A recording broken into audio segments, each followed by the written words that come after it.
all of the negatives that you get from your strongman lifestyle, fasting can basically, I'm not going to use the word cure, but fasting's like I say, it's the opposite side of the coin, guys. What is happening, Strongman fan? Welcome back to MST Systems YouTube channel. This one is for you fat, sweaty, open messes that are jabbing yourself full of shit. So today we're going to be going over, I made a video a couple of months ago, not sure how long it was ago now, but I made a video on fasting, how I got diced real quick fasting.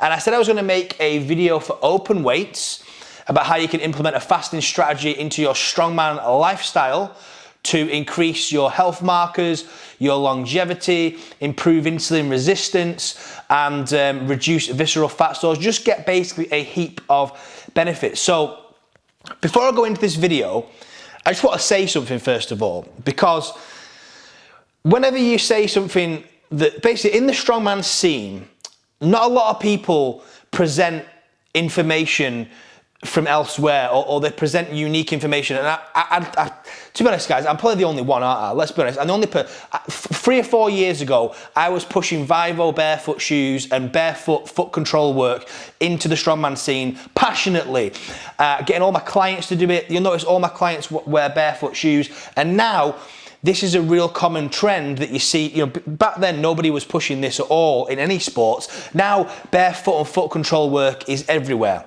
All right, my clients will know I've been pushing nasal breathing for the last year into clients' training programs, and making sure people understand how to use nasal breathing and breathing techniques to control their parasympathetic and sympathetic tone. What else have I pushed into strong? Loads of shit. But basically, what I'm trying to say is that this might sound a bit stupid right now and a bit silly, but I truly believe in 3 to 5 years, people will be doing this and everybody will be promoting it, because I just believe that it is something that is so beneficial for people that use PEDs especially, but if you're an open weight strongman, then you even more specifically fall into this category. I believe that fasting is the kind of yin to the performance enhancing drugs yang, so if that makes sense. It really is like a cure almost for a lot of the issues that you will crop up, that will crop up with the use of performance enhancing drugs, even just supplementing high doses of testosterone, and the things that you get by pushing the food constantly. So yeah, just bear with me, just give me a chance, all right guys, because I'm trying to do good in this sport. I'm trying to push shit. I'm trying to keep you guys healthy. And I want to just say as well that these things are all just tools, okay? Fasting is just a tool that you can use at whatever time you see fit, as long as you understand it a little bit. So I'm going to give you some decent information here and present an argument as to why it's beneficial for your health and longevity. And then it's up to you to go away and maybe do a little bit more research, maybe build your own little fasting strategy that you might implement to obviously utilize and gain the benefits that you can get from fasting. To start with, what we're going to talk about is one of the main benefits, which is the insulin sensitivity side of things. So fasting has some real quick effects on increasing your sensitivity to insulin. A lot of people in the strongman scene have insulin resistance, and the reason they have this is because you constantly, from the moment you wake up to the moment you go to bed, constantly shuttling food down your gullet. You can't put the food down. And let's be honest guys, a lot of the food that you guys are eating, the average open weight strongman has like a baseline dietary structure that they'll have the set meals and then they'll throw loads of shit on top of it basically. And the constant eating of the high GI foods and the not so easily digestible foods, shall we say, is going to be making your digestive system get a hammering, and also your blood glucose is going to be constantly getting raised, which causes the pancreas to need to constantly produce insulin. And eventually what's going to happen is, with the insulin resistance, what that means is that you're basically you're not when that insulin's being produced, it's not doing its job. It's not sending the food, the glucose, I say, in the bloodstream to where it needs to go, if that makes sense. So what happens is the pancreas overproduces insulin so that it's got more of it to send the food where it needs to go, so that your blood glucose gets lower, okay? What happens over time is that the body will eventually, well, if long enough time goes on with insulin resistance, and this can be like a long period of time, like years, obviously the pancreas can't just keep producing more insulin. Eventually what happens is it's going to start to get overworked, and that's when you start to get raised blood glucose levels, and you might end up as like a pre-diabetic or something.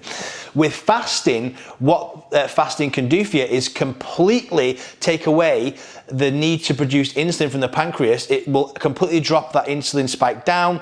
It will give it a little bit of a break, and it will break that cycle of constantly eating food, and it will enable your body to reset almost its insulin sensitivity, so that the next time you start eating food,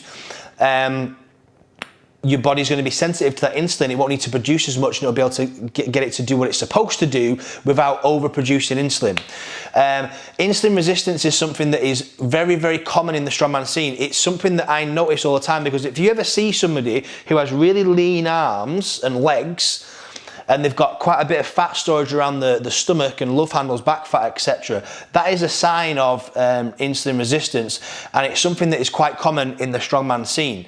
Obviously, I live, breathe, walk, talk, shit, sleep, dream, fart, strongman all day long, motherfucker, so I see these people and I notice it. It's a very, very, very, very, very common trend, and fasting can help to reduce and reverse, should I say, that insulin resistance very, very quickly. Now, the next thing that I want to talk about is visceral fat stores and fatty liver disease. People often forget that, you know, you do store fat on your organs as well, and it's extremely, extremely unhealthy. I don't know, because I don't have x-ray vision, but I would hazard a guess that a lot of the open weight strongman scene suffer from fatty liver disease. Unless you go and get a scan or a test or a check for this, you're never really going to know. But all the trends that you basically would see in someone that has fatty liver disease, they all fall into the kind of average open weight strongman lifestyle. So it wouldn't surprise me. I've also had multiple DMs from people with fatty liver disease telling me, Shane, make this video on fasting because I want to help reduce my visceral fat stores. Now, fasting is one of the quickest ways to reduce visceral fat, because when you stop eating completely, your liver glycogen will drop to pretty much zilch very quickly. I think it takes roughly 12 hours, I believe. Don't quote me on that exactly. But once your liver glycogen reaches zilch, your liver will start pulling energy from the fat around the liver directly to obviously function, and it will quickly start reducing that visceral fat. Obviously, if you're in a calorie deficit, you will still lose fat off your organs as well, but you're going to need to be in a calorie deficit for a very long period of time, and most open weight strongmen, you don't want to do that. So what we're trying to do with the fasting is get the health benefits in a very short, acute period of time, if that makes sense. The next thing is blood markers. When you fast for an extended period of time, you go into a mode called autophagy. And what this will start doing is it's basically your body's recycling system. So it will start clearing out dead cells, damaged cells. It will start recycling proteins, and it will, all your blood, it's like the body's repair system, guys. I fast a lot. I've done a lot of fasts. I've done probably 10 72-hour fasts plus. I've done loads of 72-hour fasts. The longest fasts I've done is 5 days. I've not gone over 5 days, but I've done a lot of extended fasts, guys, and have a lot of blood work done as well. And the one thing that reigns true is after I fast, every single time, my blood markers are better globally. My cholesterol levels get reduced drastically. My red blood cell count goes down due to the autophagy. This is, guys, autophagy just, I think it means self-eating. It's just basically a mode that your body goes into. Well, that's a lie, actually. You're constantly in a somewhat state of autophagy, but when you fast, I believe it takes about 48 hours to get to the kind of main ramping of the autophagy benefits. But when you fast, I believe it goes about 300 to 500%, the benefits of autophagy. Your body basically sends in the cleanup crew, guys. Any damaged cells get basically removed. Any proteins that are damaged as well, they kind of get repaired, and the body can utilize those proteins. You go into a more sympathetic tone as well, which means that you go into that sympathetic nervous system, so you get a little bit of an increase in focus and energy. So when you're doing these extended fasts, you don't feel so bad as well.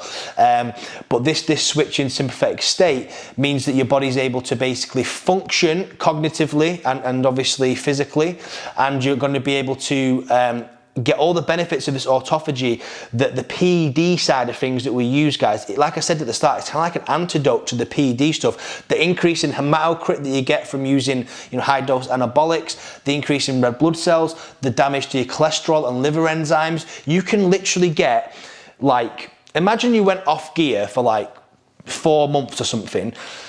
All the benefits you get to your biomarkers and blood markers, you can condense that into an acute period of time with a fast. It is so, I can't stress how beneficial it is. All right. Now I've talked about the benefits quickly. Like I said, I'm skimming over these, guys. I want you to go away and do your own research on them, but I'm just presenting you with the information. I'm just offering you a helping hand in the direction of looking into some fasting. But how would you implement a fasting strategy as an open weight strongman to make sure that you don't affect your training, affect your performance, and obviously implement something in that you can get into a nice little routine with? So the way I would do it is it would depend upon your health markers. It depends upon how much you blasted gear and how out of shape you are, basically.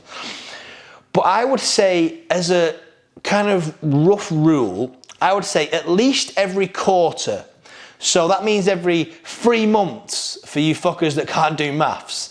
Every quarter of the year, look to do an extended fast, because to get the most benefit from the fast for the scenarios I've just presented, the reduction in all your biomarkers and blood levels, the reduction in visceral fat stores, the insulin resistance reversal. To get those benefits, you don't really want to implement like an intermittent fasting where you would do it every single day. And you don't really want to go for like a short extended fast, I'll say, like a 24-hour one. You want to drag it out a little longer. I would say 72 hours is the minimum, but if you can stray to 5 days, that would be, optimal in my opinion. The first time you implement this, you might struggle. Every single time you fast, you will get better at it. So I would say if I was an open weight, well, I do this anyway, guys, but if I was an open weight strongman and I was looking to increase my longevity in the sport, I was looking to decrease my bad blood levels, so my cholesterol. If your good cholesterol's down, your bad cholesterol's up, you want to sort that ratio out as quickly as possible. Your liver enzymes, you want to reset them and get them back to normal. Your hematocrit and red blood cell count that go really high and out of whack, you want to be able to recycle them, get rid of excess cells, etc. You want to get all that benefit, then you need to shove it into an extended fast of like 72 hours to circa 5 days. I'd be looking to do that every single quarter and just get better at it. So even if the first time you try this, guys, you only last 48 hours. It's all right, it's a start. Maybe you do 48 hours the first time and you kind of bail, you end up eating. Maybe just give it a month before you do another fast and go, you know what, I'm gonna try a 72 hour this time and just increase it. I like to jump in at the deep end, guys. Me and Shannon, our first fast was a long one. My first fast was 5 days. But I'm gonna give you some tips now that I've learned from my fasting and how to make it a little bit easier for you. So first tip is, when you initially start fasting, plan the date that you're going to fast and do a keto diet for 3 days prior to the fasting date. So that means that you're not going to stop eating, but you're going to completely remove your carbohydrates and try and get your body into a state of ketosis prior to starting the fast. The reason for this is because the reason why you might feel a bit crappy in the initial days of the fasting is because you're in this transition period from using glucose as energy to going into ketosis to actually use fat as energy. And sometimes, especially if you've not done keto before, your body can be a little bit inefficient at switching these energy systems, and you can end up with a bit of a kind of a lagging area where you're kind of just trying to run off glucose, but there isn't any to use, basically. And you can end up feeling lightheaded and fatigued and not too good. I found that if you want to do an extended fast, a couple of days of keto prior to the fast is going to make it so much easier when you actually fast, like so much easier. So I would really recommend doing that. I would also recommend that you time your fast with a deload week. Make sure you're still training whilst you're fasting, all right? A big misconception about fasting is that you're gonna go catabolic. In actual fact, it's the opposite.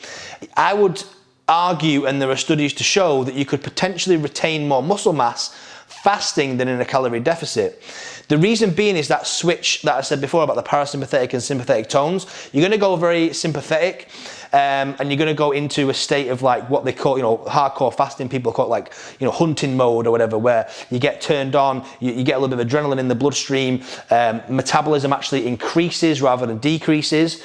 Although, to be honest, guys, I have read conflicting studies where some have shown decreases, some have shown increases. Myself personally, I've actually had blood markers done whilst fasting, and my thyroid is, I think it was about 20 to 25% increase in my thyroid markers whilst in a fasted state. So I know that my metabolism definitely will increase whilst fasting, which means that basically you're running let's say sometimes people think you fast and you think you're gonna feel like crap. You actually feel really good, or at least I do anyway.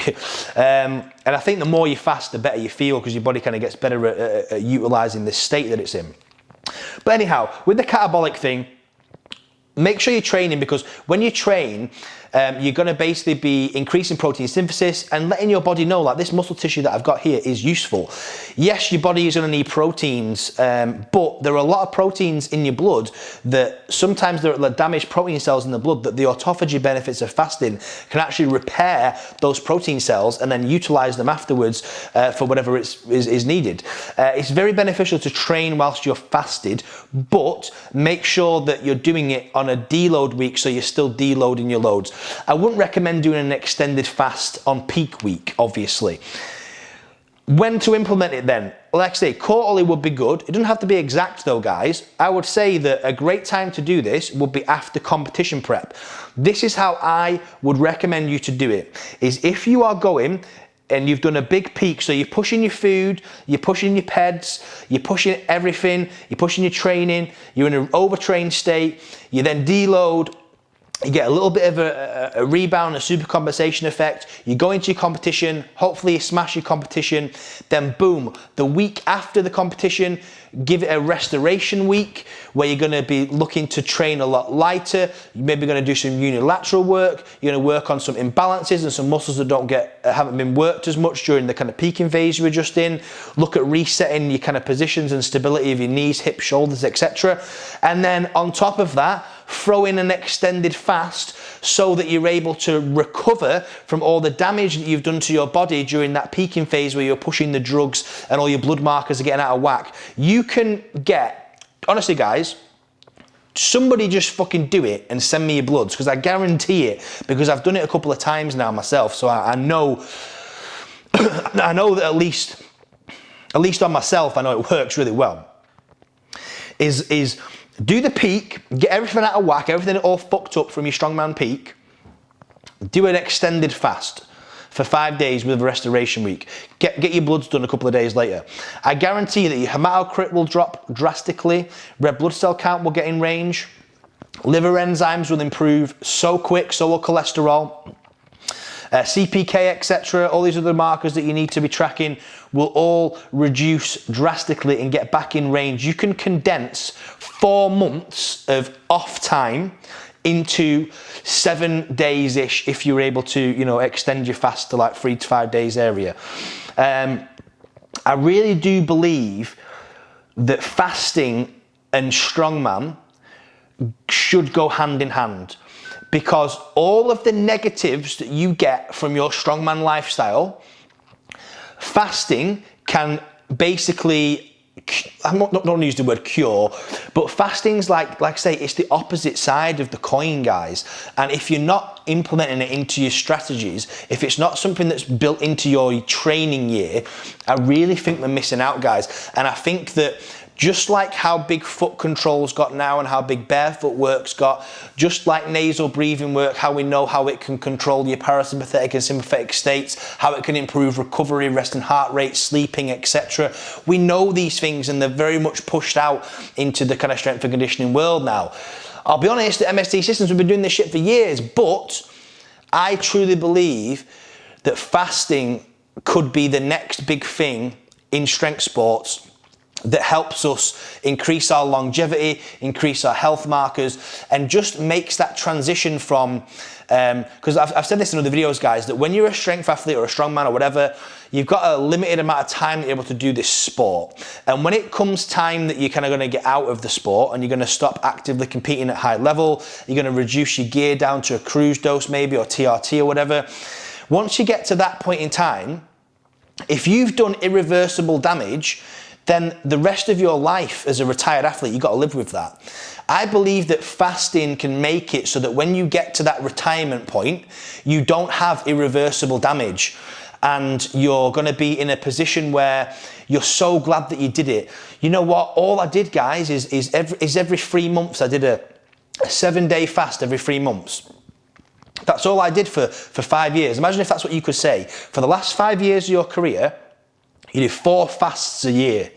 So what's that in total? 20 fasts. Imagine if 20 fasts, 20 week-long fasts, 3 days, 5 days, 7 days, whatever you can last, 20 long extended fasts over 5 years. Imagine if that was the difference between you having irreversible health damage when you retire from the sport and not having that. I guarantee you, if you knew that, then you would all take the option of doing the fasts, because nobody wants to get to 45, hang up the lifting shoes and be like, yeah, I've got heart disease, yeah, I've got diabetes, yeah, I've got this, I've got that, etc. Yeah. Anyway, guys, that's it for this video. This is the fasting for open weights video. I tried to present the information pretty quickly and straight to the point and give you the benefits. Hopefully you understood it. Remember though, motherfuckers, I don't know everything. I ain't the fasting expert. I'm not the fucking, greatest guy on fasting in the world, all right? I'm just offering you the opportunity to be presented with some information that you can then go away, look into, think about, and maybe apply to your strongman training. My advice on how to fast there is, I've been fasting now for coming up to probably, I don't know how long, probably a year maybe about a year I've been fasting. And that's the structure that I've decided will be best for a strongman, or strong woman, I guess, as well. Anyone using PDs. That's the structure that I've decided will be best and most applicable to the sport. Is it going to be the greatest protocol in the world for the sport? Probably not. There's probably a better way to do it. But from my research, my experiments, and the things that I've learned, that's how I believe it should be done. And I believe that that will be the most beneficial to, like I say, increase your longevity and your life after the sport. Hope it helped. Hope it gives you something to think about. And again, have an open mind, guys. Don't be one of these people that thinks this shit's crazy and it's some kind of witch doctor shit, because trust me, I've done enough blood tests and enough fasts to know that this shit works. There are a lot more educated people than me as well that have done the same. And yeah, I just want to give you the opportunity to be presented with the info so that you can decide whether you run with it or not, or whether you think this guy's a fucking quack job, he's a dickhead, fuck right off. Anyway, thanks for watching. Thanks for getting this far. Subscribe, motherfuckers. In a bit. Surprise, motherfucker. Some fries, motherfucker.